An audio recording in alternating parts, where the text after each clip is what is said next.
कबीर जी कहते हैं, धर्म गुरु चारों तरफ टहलते फिरते हैं और जब किसी मुझ जैसे विचारक से भेंट हो जाती है तो मुंह से बात करना भी ठीक नहीं समझते हैं।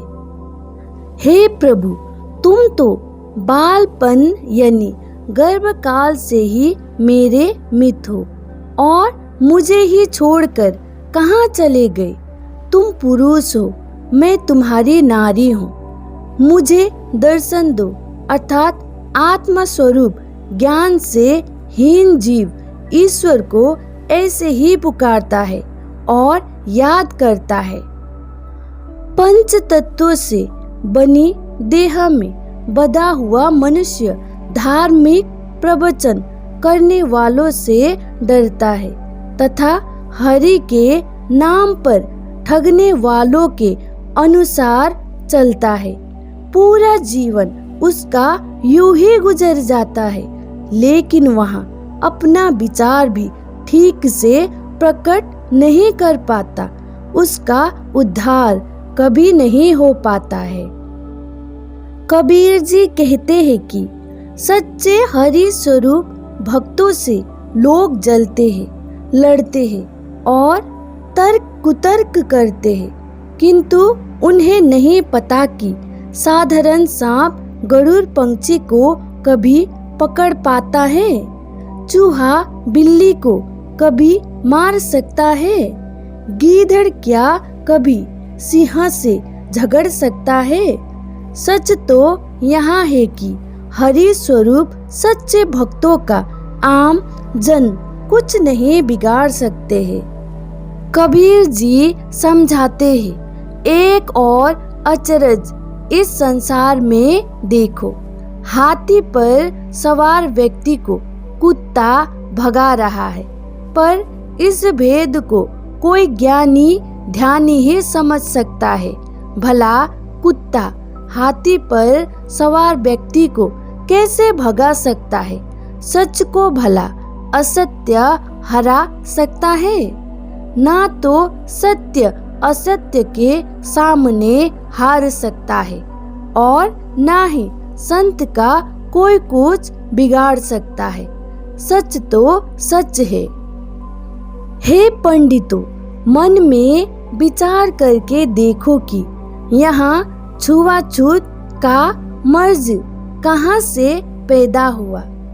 जब यहाँ नहीं देखा तो फिर तुमने ये बात क्यों मान ली?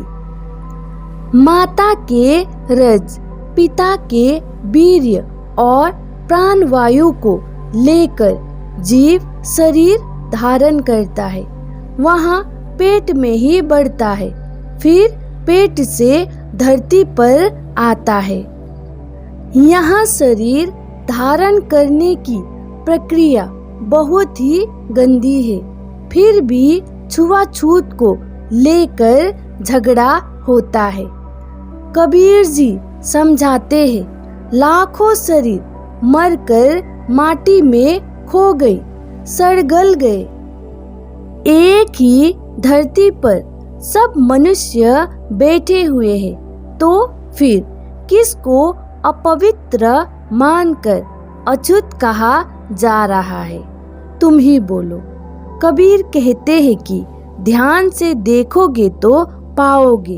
भोजन में भी छूत है, पानी में भी छूत है और यहाँ छूत का ही परिणाम है कि आदमी संसार में उत्पन्न होता है।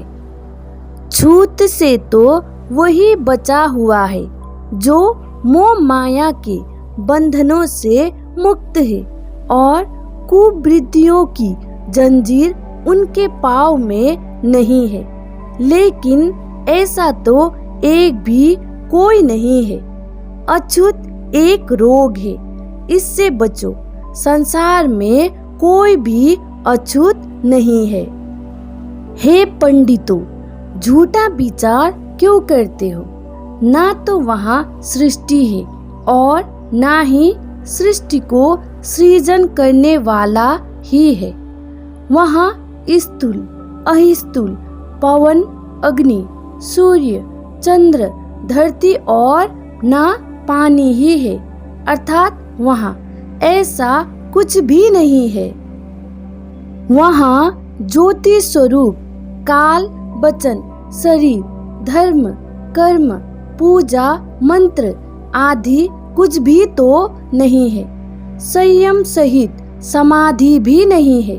अब तुम ही कहो, वहाँ एक है या दो है?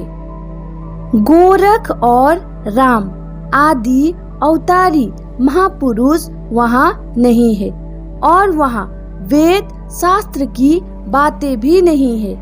विष्णु ब्रह्मा भी नहीं है, और शिव की शक्ति भी वहाँ नहीं है। वहाँ पर तीर्थ और आचार भी नहीं है। माँ बाप गुरु भी वहाँ नहीं है। तुम ही कहो, वहाँ दूसरा कौन हो सकता है, या वहाँ अकेला है? कबीर जी कहते हैं, आज जो इस रहस्य को समझ ले, मैं उसी का चेला और वहाँ मेरा गुरु।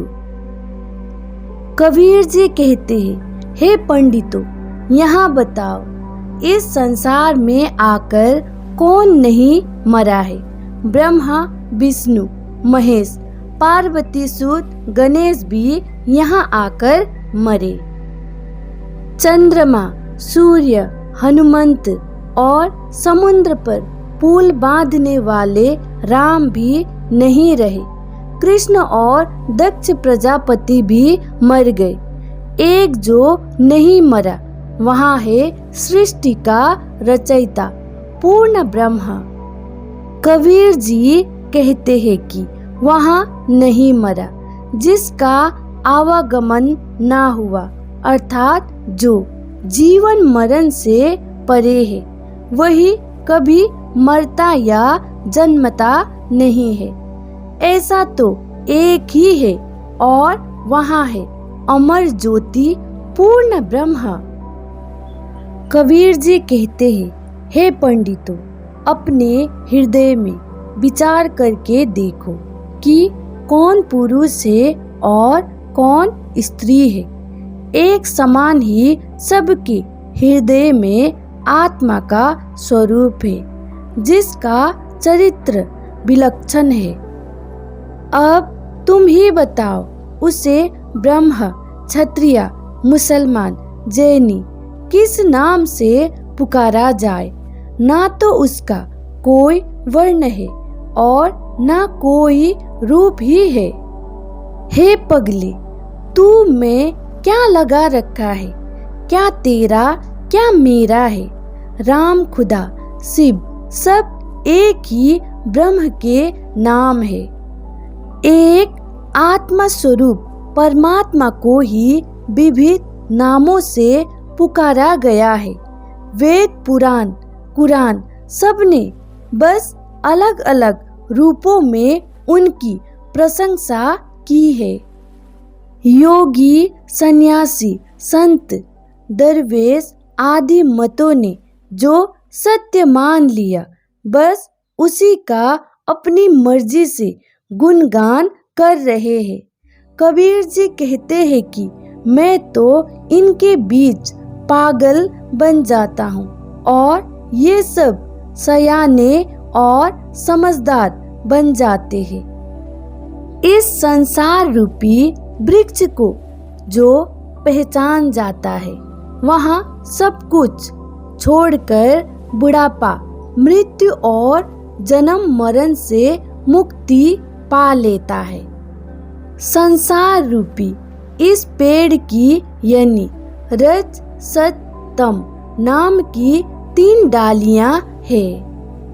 बीच की डाली में धर्म, अर्थ, काम, मोक्ष ये 4 फल लगे हैं। इस वृक्ष की शेष डालियों और पत्तों को कौन गिने?